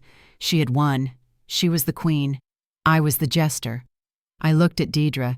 She was nodding in agreement, playing the role of the long-suffering mother who loved her difficult child anyway. The laughter died down. The music started up again. People turned back to their conversations, dismissing me as quickly as they had noticed me. I did not scream. I did not throw the glass. I slowly unclenched my hand. I took a sip of wine. I looked at the time on my phone. 8:30 in the evening. 12 hours and 30 minutes. That was how long they had left. They thought this was a roast. They thought I was the punchline. I set the glass down on the table with a soft click. Enjoy the applause? Dad, I thought. Enjoy the spotlight. Sloane. Because tomorrow morning, the lights go out, and when they come back on, everyone in this room is going to know exactly who paid for the bulb. The dessert plates were being cleared by the servers from Le Petit Chef. The clinking of silver against china created a soft rhythm underneath the murmur of conversation. I watched a waiter scrape the remains of a truffle chocolate torte into a bin. It was a $20 slice of cake. Half of the guests had taken one bite and left the rest. It was a perfect metaphor for my family. Excessive, wasteful, and ultimately unsatisfying. I was preparing to leave. My hand was already on the strap of my purse. I had endured the speeches. I had endured the pitying looks. I had paid the bill. My duty was done. But just as I pushed my chair back, the music stopped. The string quartet lowered their bows. The silence that followed was sudden and expectant. I looked up. My father was standing at the head table again, but this time he was not alone. Brett was standing next to him, grinning like a man who had just won a lottery he did not buy a ticket for. And they were walking. They were leaving the dais and moving through the tables, heading straight toward the back of the tent, heading straight toward me. A spotlight followed them. It cut through the dim mood lighting, illuminating the path. Heads turned. The guests swiveled in their chairs, watching with curiosity. My stomach dropped. This was not part of the schedule. Gavin stopped right in front of table 9. He towered over me. The spotlight hit us both, blinding me for a second. I blinked, trying to adjust to the glare. "Harper!" my father boomed. His voice did not need a microphone this time. It projected clearly to the silent room. He held up a document. It was a thick sheaf of papers bound in a blue folder. "We have been talking, Brett and I," he continued, smiling at the crowd and then beaming down at me. "We have been talking about legacy, about the future, about how this family supports one another." He placed the folder on the table in front of me. It landed with a heavy thud next to my water glass. I looked down. It was a loan guarantee. It was not a check for $50,000. It was worse.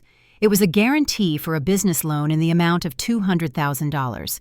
The borrower was listed as Terra Virtual Ventures, LLC. The guarantor line was blank, waiting for a signature, Harper Miller. My father placed a heavy gold fountain pen on top of the folder. "We know you have been looking for a way to contribute," Gavin said, his voice thick with performative affection. "We know you have been feeling a little lost, a little left out of the family success. So we want to give you an opportunity." He gestured to Brett. "Brett is launching a revolutionary venture. It is going to change the digital landscape, but every great fire needs a spark. We are asking you to be that spark. Harper, we are asking you to co-sign this guarantee, to invest in your brother-in-law, to invest in your nephew's future." The room was dead silent. Every eye was on me. I looked at the document. A loan guarantee meant that if Brett failed, and he would fail because he was buying imaginary land, I would be liable for the full $200,000. It would bankrupt me. It would take my savings, my retirement, and my future. I looked at Brett. He was watching me with a predatory glint in his eyes. He had made good on his threat. He had cornered me in public. He was betting that I would not cause a scene in front of the pastor and the club president. He was betting that the social pressure would crush my spine. "Come on, Harper," my father urged, raising his voice so the back row could hear. "Show everyone that you are not the selfish girl people say you are. Show us that you believe in family. Sign the paper. Make us proud." Someone in the crowd started to clap. It was a slow, rhythmic applause. Then another person joined in. Then another. Soon, the whole tent was clapping. They were cheering for my financial ruin. They thought they were witnessing a touching moment of family unity. They had no idea they were witnessing a mugging. The applause grew louder. "Sign it! Sign it!" I looked at Deidre. She was standing a few feet away, clutching her hands to her chest, looking at me with wide, pleading eyes. "Do not ruin this," her eyes said. "Just pay the money." I felt a coldness settle over me. It started in my chest and spread to my fingertips. It was the absolute zero of indifference. I stood up. The applause died down. The guests waited for the speech. They waited for the tearful acceptance. I looked my father in the eye. "No," I said. The word hung in the humid air like a gunshot. My father's smile faltered. He leaned in closer, his voice dropping to a hiss. "What did you say?" "I said no," I repeated. My voice was calm, clear, and loud enough for everyone to hear. "I will not sign this. I will not guarantee this loan. And I will not be manipulated into funding a scam." A gasp went through the room. Mrs. Johnson put her hand over her mouth. The pastor looked at his shoes.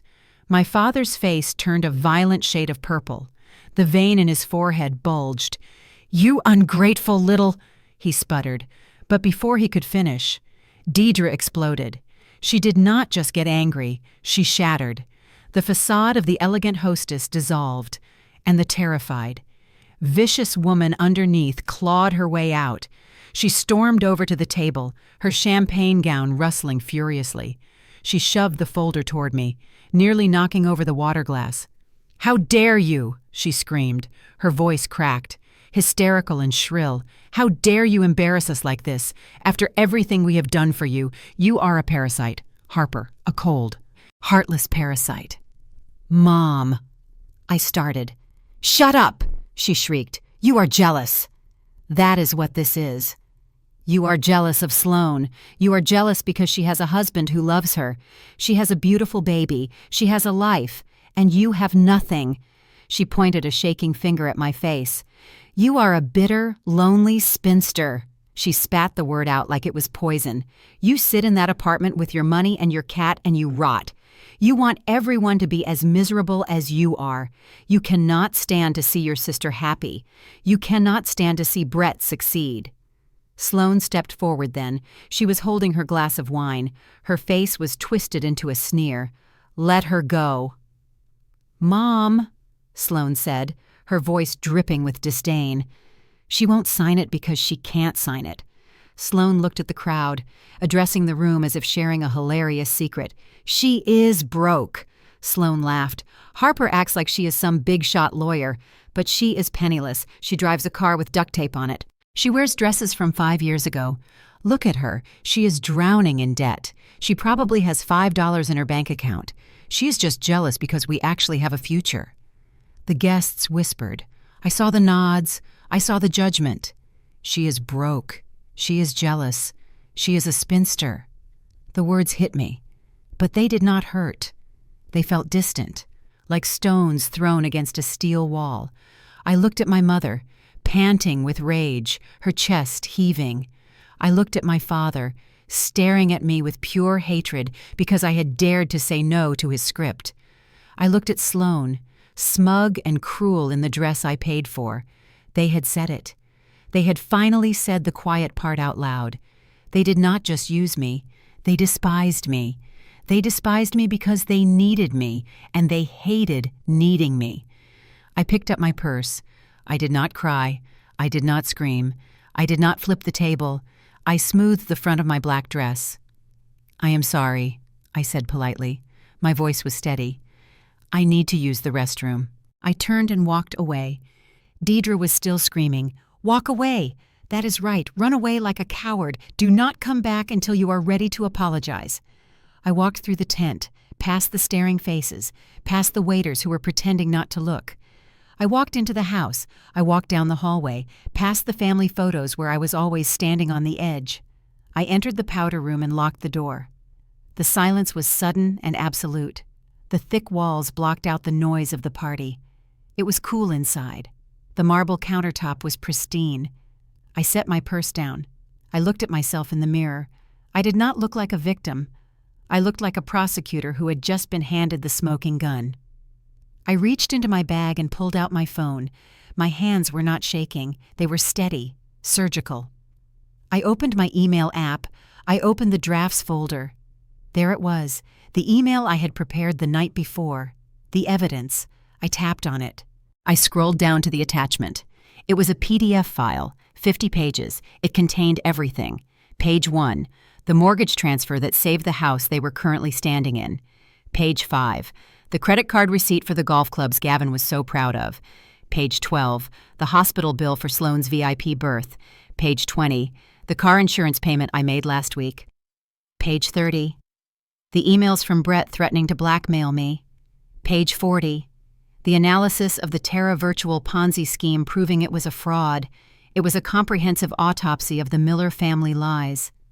I scrolled to the recipient list. 2. Deidre Miller, Gavin Miller, Sloan Miller, Brett Anderson. But that was not enough. Not for tonight. Not after Spinster. Not after Broke. I tapped the CC field. I typed in the email address for Reverend Thomas, the pastor who was currently eating a canapé in my backyard. I typed in the email address for Mr. Henderson, the club president who was considering my father's membership renewal. I typed in the email address for the managing partners at the firm where Brett was trying to get a job. I typed in the email address for Mrs. Johnson, the neighborhood gossip. I knew her email because she sent out the Homeowners Association newsletters. I added everyone, the cousins, the aunts, the people who were laughing at me right now. I looked at the clock. It was 8:45 in the evening.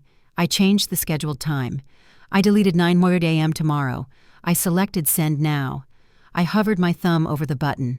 If I did this, there was no going back. This was the nuclear option. This would burn the house down. It would burn the reputation they valued more than my life. I thought of my mother screaming that I was a parasite. I thought of my father trying to force me to sign away my future to save his ego. I thought of the instant noodles, the cold apartment, the years of silence. I tapped send. The screen swirled for a second. Message sent. It was done.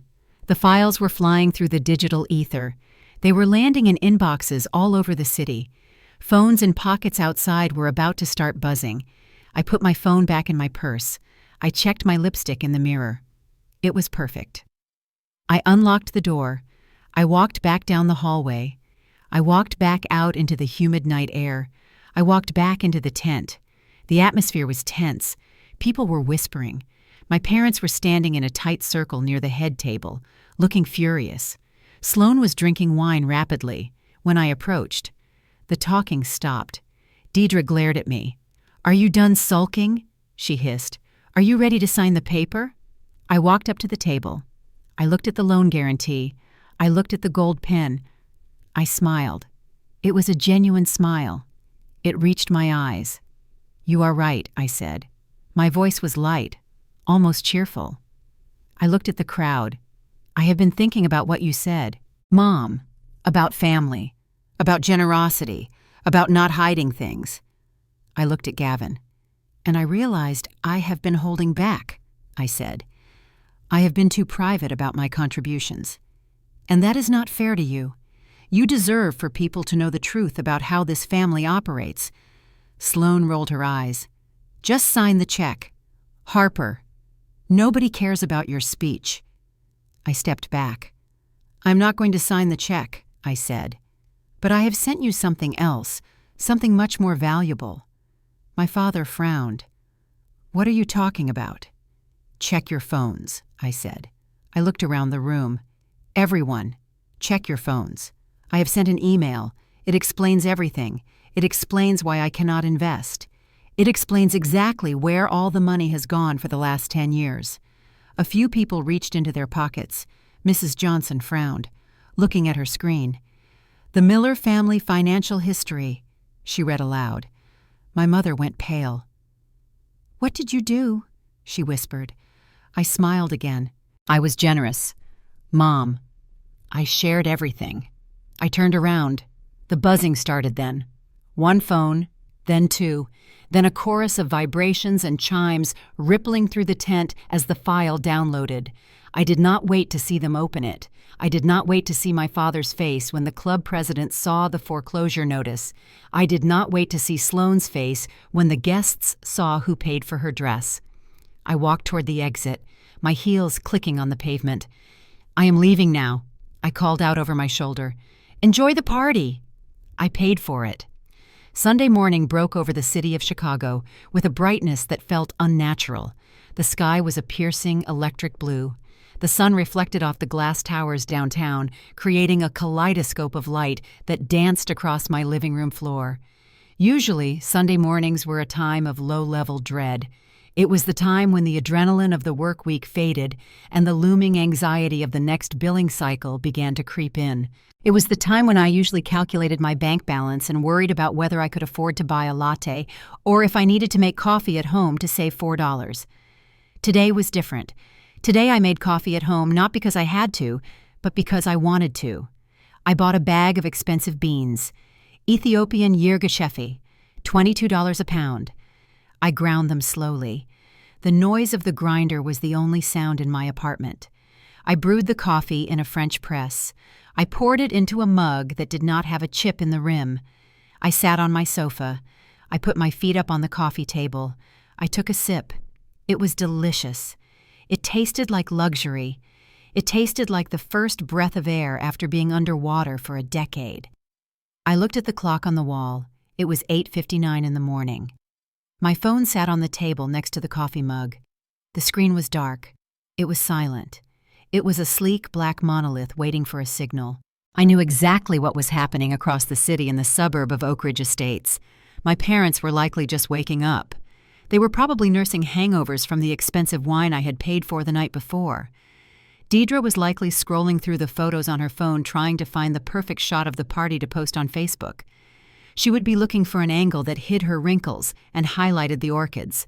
Sloan was probably sleeping in, dreaming of the loan guarantee she thought she had bullied me into signing. They thought the storm had passed. They thought my departure the night before was just a tantrum, a flare-up of my usual difficult nature. They assumed I would cool off. They assumed I would call them by noon to apologize. They assumed I would eventually write the check because that is what I always did. They were wrong. The clock hand clicked. 9 o'clock. My phone lit up. It started with a single vibration, a short, sharp buzz against the wood of the table. Then another, then another. Within 30 seconds, the phone was not buzzing anymore. It was convulsing. It danced across the surface of the table, rattling against the ceramic coaster. The screen flashed with a strobe light intensity. Incoming call mom. Incoming call dad. Incoming call Sloan. Incoming call mom. I did not pick up. I simply watched it. I took another sip of my coffee and let the chaos wash over me. I imagined the scene in their kitchen. I imagined the notification popping up on their iPads. I imagined the exact moment the blood drained from their faces. I picked up my tablet, which was synced to my personal email. I opened the sent folder. I wanted to see it one last time. I wanted to see the weapon that had finally severed the cord. The subject line stared back at me in bold letters.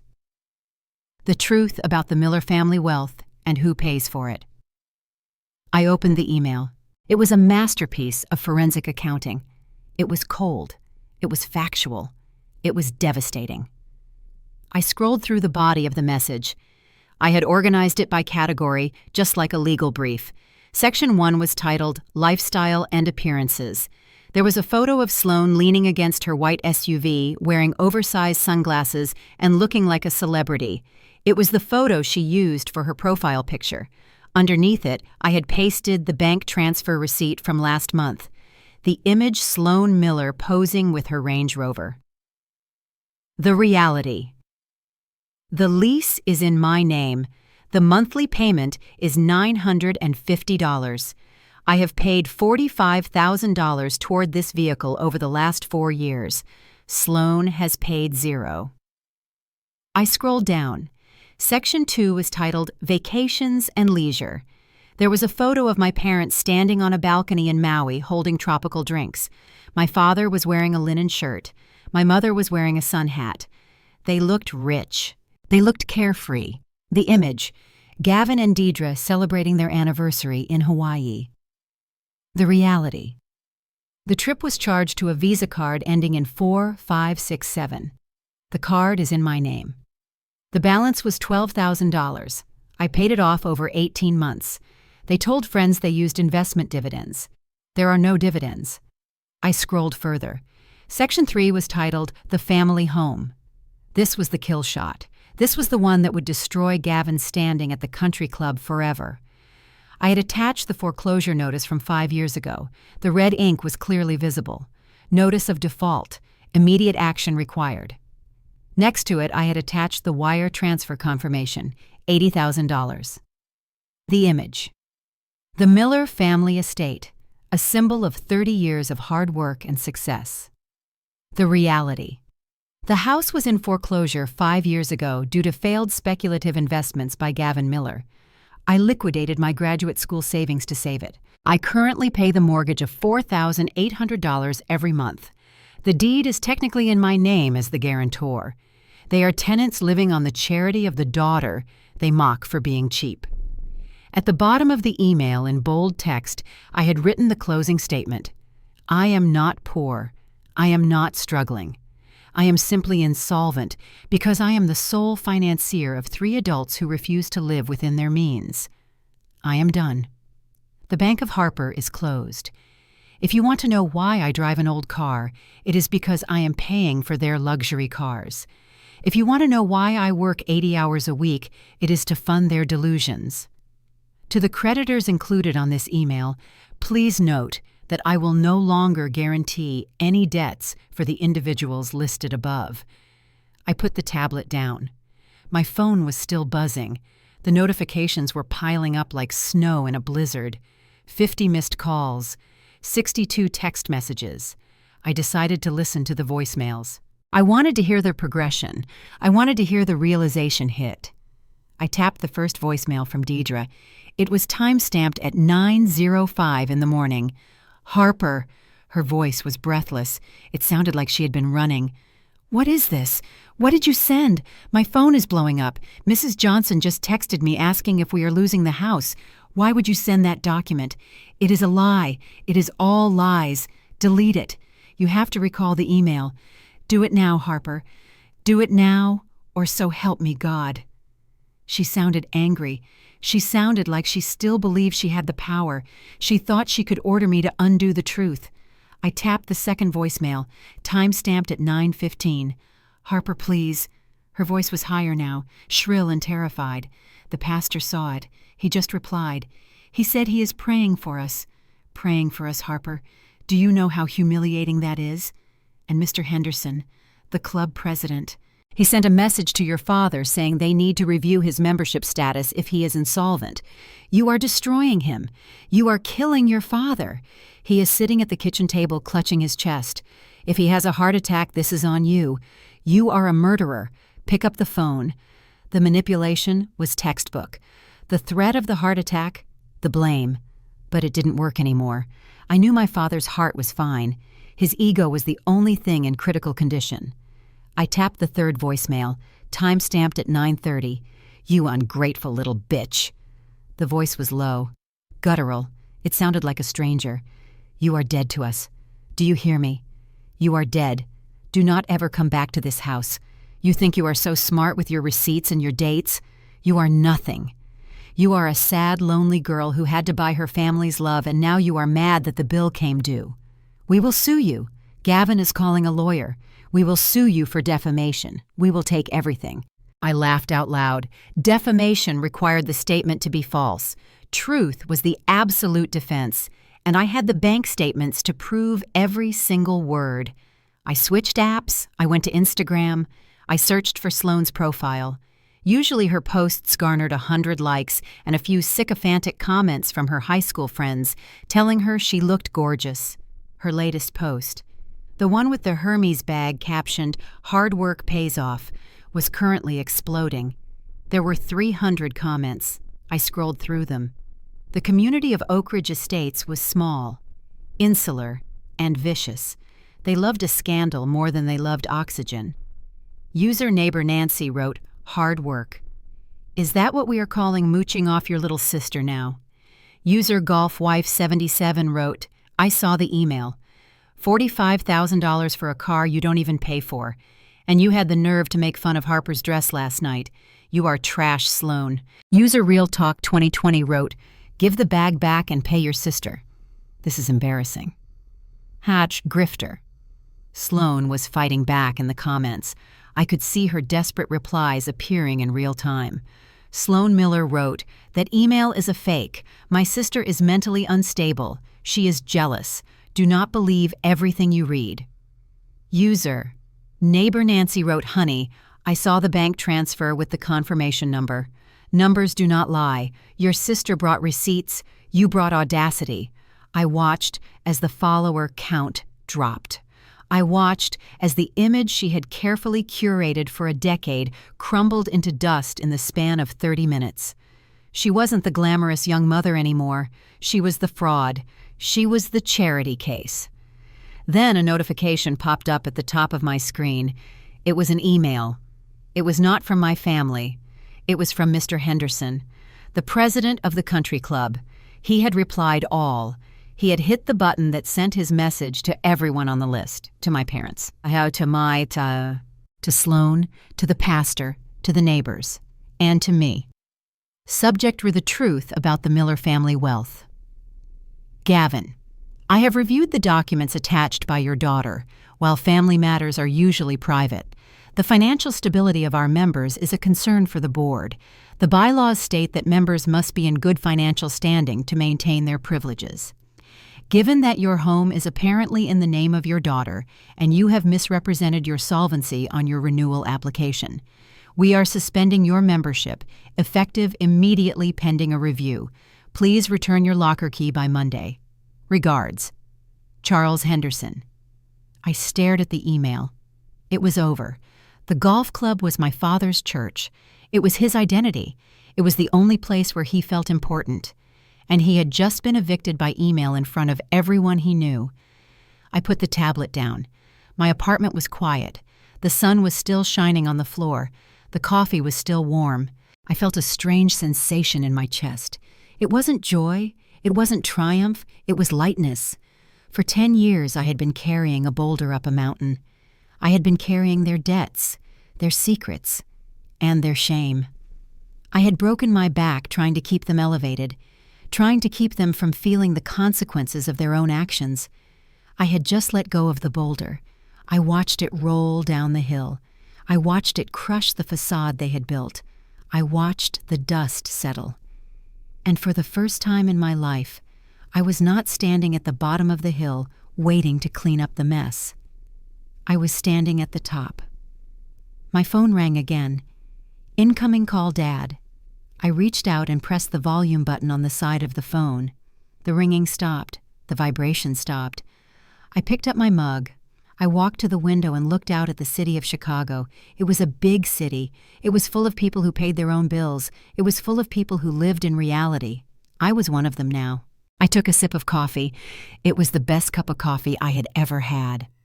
On Tuesday morning, 48 hours after I detonated the bomb in my family's inbox, a courier arrived at the reception desk of my law firm. He was carrying a thick envelope marked urgent and confidential. The receptionist called me. Her voice was polite but curious. She told me a man was here with legal documents that required a signature. I walked out to the lobby. The courier handed me the envelope. I signed for it. I did not need to open it to know what it was. I recognized the return address. It was a law firm located in a strip mall next to a dry cleaner on the edge of town. It was the kind of firm that advertised on the back of bus benches. I took the envelope to my office and sliced it open. Inside was a letter. It was written on cheap paper with a letterhead that tried too hard to look authoritative. It was a cease and desist order. It was accompanied by a threat of a lawsuit for defamation of character, invasion of privacy, and intentional infliction of emotional distress. They were suing me. My father had taken out a high-interest payday loan. I saw the receipt from the lender tucked carelessly into the back of the packet. He had borrowed $5,000 at a predatory rate to hire a cheap lawyer to threaten his own daughter. I read the demands: immediate retraction of the email sent on Sunday, a public apology published in the local newspaper, payment of $50,000 for damages to reputation and mental anguish. I laughed. They thought this was a negotiation. They thought they could bully me with legal jargon because they forgot who I was. I was not just their daughter anymore. I was a senior associate at a firm that ate strip mall lawyers for breakfast. I picked up my phone. I dialed the number on the letterhead. Mr. Kincaid, I said when the lawyer answered. This is Harper Miller. I received your letter. Ms. Miller, he said. His voice was pompous. I hope you are calling to arrange the settlement payment. My clients are prepared to litigate if necessary. Mr. Kincaid, I said. My voice was ice. I am looking at your filing. You have cited case law that was overturned 10 years ago. Your definition of defamation ignores the absolute defense of truth. And you are threatening a frivolous lawsuit against a lawyer who specializes in corporate litigation.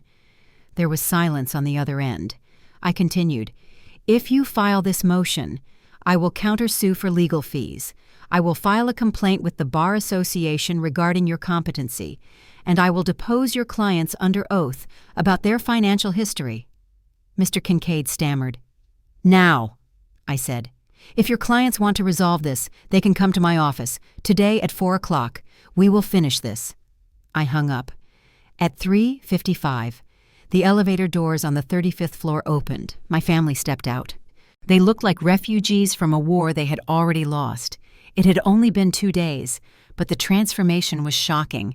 Gavin looked 10 years older. His skin was gray, his shoulders were slumped. He was wearing a suit, but it was wrinkled, as if he had slept in it. The arrogance that usually radiated from him was gone, replaced by a jittery, desperate energy. Deidre was wearing sunglasses indoors. When she took them off, I saw why. Her eyes were swollen almost shut from crying. She wore no makeup. Her hair was pulled back in a severe knot. She looked small. Sloane walked behind them. She was not wearing designer clothes. She was wearing sweatpants and a hoodie. She kept her head down, clutching her phone like a talisman. Brett was the last one. He was sweating. He kept looking around the lobby, eyeing the security guards, eyeing the expensive art on the walls. He looked like a trapped animal. Mr. Kincaid, their lawyer, walked in front of them. He was a short man with a comb-over and a suit that was too large for him. I stood at the door of the conference room. "Come in," I said. They filed in. They sat on one side of the long glass table. I sat on the other. I was alone. I did not need a lawyer. I was the lawyer. Mr. Kincaid cleared his throat. He opened his briefcase and pulled out a notepad. "Now," he began, trying to muster some authority. "We are here to discuss the terms of the retraction. My clients have suffered significant reputational harm. Mr. Miller has been suspended from his club. Mrs. Miller has been harassed by neighbors. This is unacceptable." I looked at my father. "Is that what you told him?" "Dad," I asked, "did you tell him I lied?"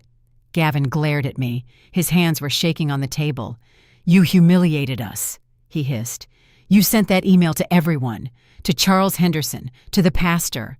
Do you know what it is like to have people look at you with pity, to have them whisper that you are a fraud?"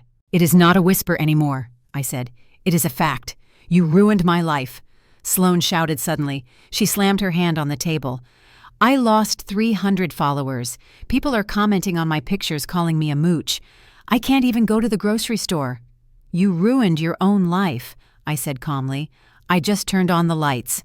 Enough." Mr. Kincaid interrupted. "Ms. Miller, unless you are prepared to offer a settlement, we will proceed with the lawsuit.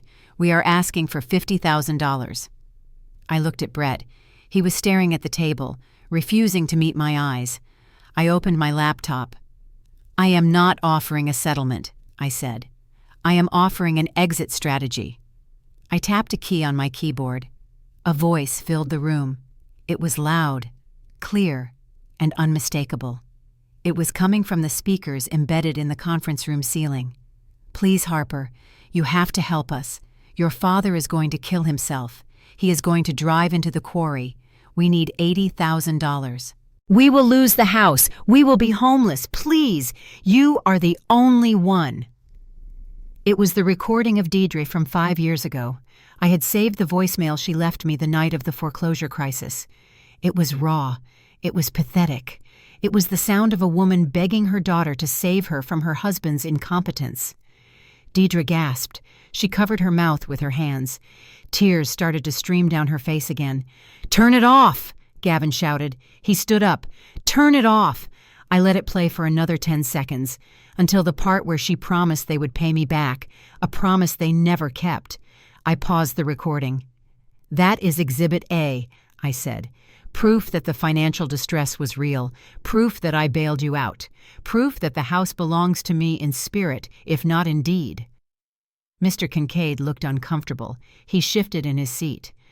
"That is unfortunate," he said. "But it is past history. It does not justify the invasion of privacy regarding Mr. Anderson's business dealings. You called his venture a Ponzi scheme. That is libel per se." I looked at Brett. "Is it?" I asked. I tapped another key. A new voice filled the room. The background noise of a coffee shop hummed, and then Brett's voice cut through the air. Arrogant, dismissive. "It is a no-brainer, Harper. The buy-in is $50,000. I have a contact on the inside. We get in on the ground floor. It is just pixelated dirt. It doesn't matter if the platform launches or not. We pump it, we dump it, we walk away with millions." The color drained from Brett's face. He looked like he was going to vomit. "And if you say no?" The recording continued. "I mentioned the bonus to Sloan.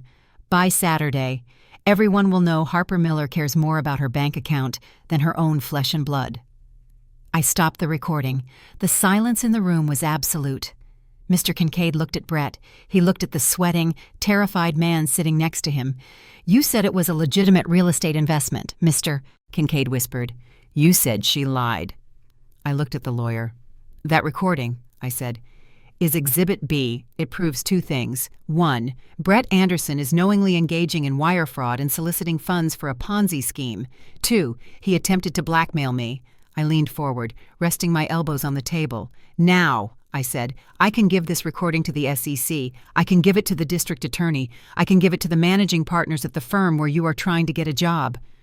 Brett made a choking sound. "Please," he whispered.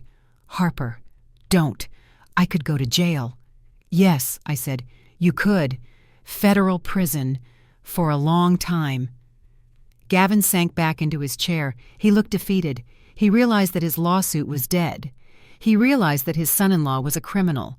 He realized that he had no cards left to play. "What do you want?" Gavin asked. His voice was a rasp. I reached into my briefcase. I pulled out a document. It was 5 pages long. I had drafted it that morning. I slid it across the table toward Mr. Kincaid. "This is a contract," I said.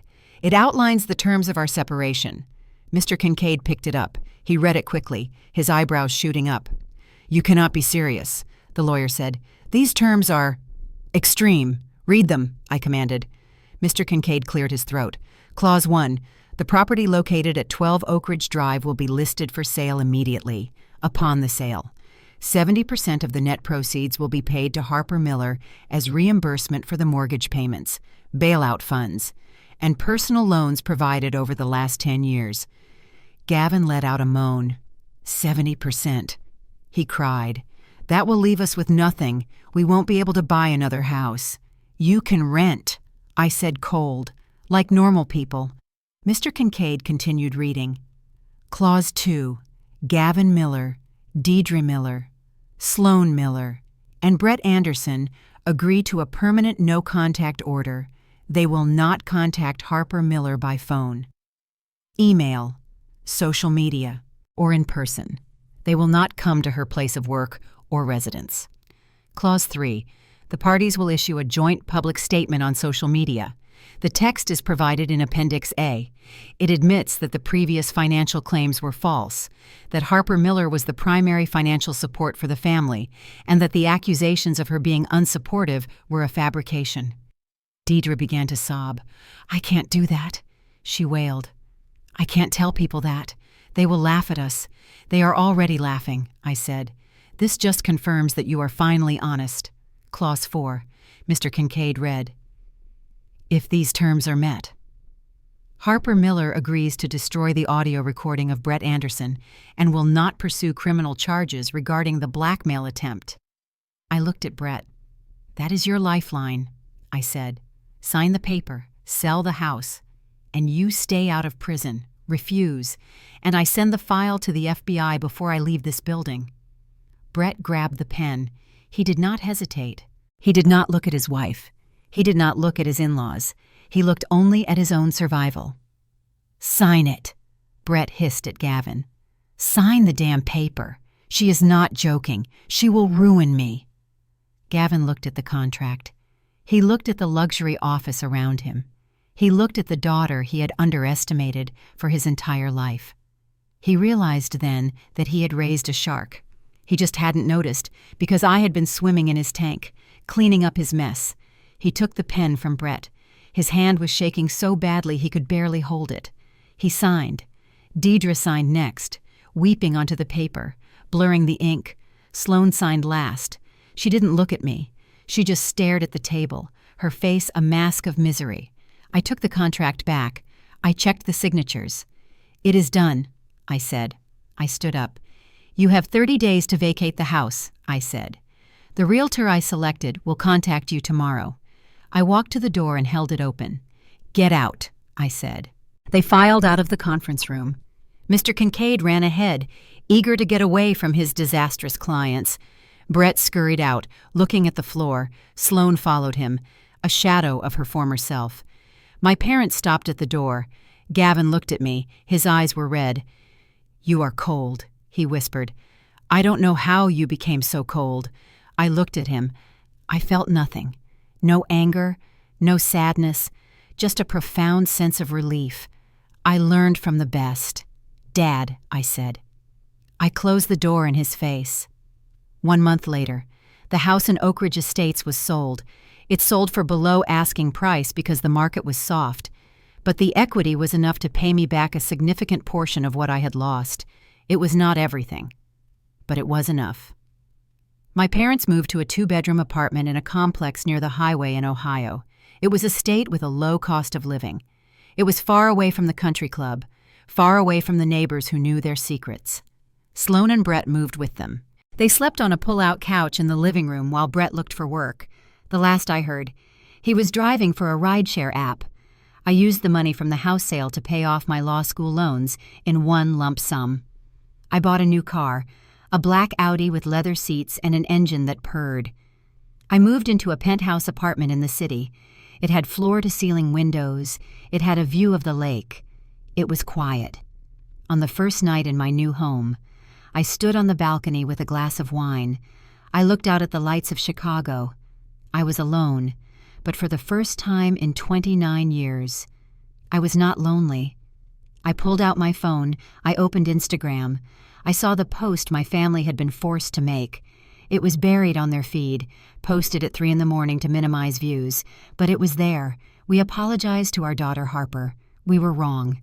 I smiled. I blocked them. Then, I put the phone down.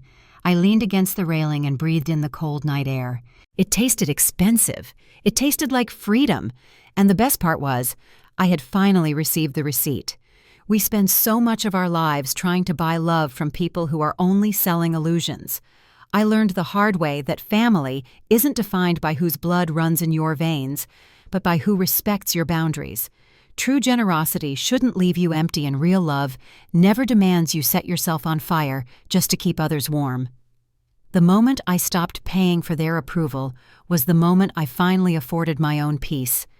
Sometimes the most expensive thing you'll ever own is your freedom, and trust me, it's worth every penny.